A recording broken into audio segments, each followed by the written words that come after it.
Kaya na po ito yung pailawin ng buong Davao City sa laki po ng capacity ng ating electrical system.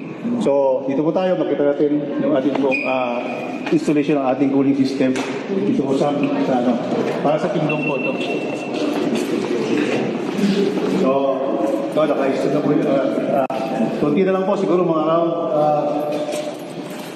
70% na po ito ngayon sa installation. So, ilang percent na lang po, 30% to complete the installation of our mechanical and electrical building. Kung makikita nyo po ito, yung mga bulbs na naglalakay natin, mga pipes. Ito po yung pipes na going po na sa Pindong, which is, kung makita nyo po sa labas, wala tayong makita na pipes, dumaan po kayo ng tunnel sa underground. Nag-cross po sa kalsada sa loob po ng Pindong. Galing yung pagkagawa na. So, yung mga 1,800 plus na capacity ng sealer. So far, sa Philippines, yung the largest sealer na na-install ko lang.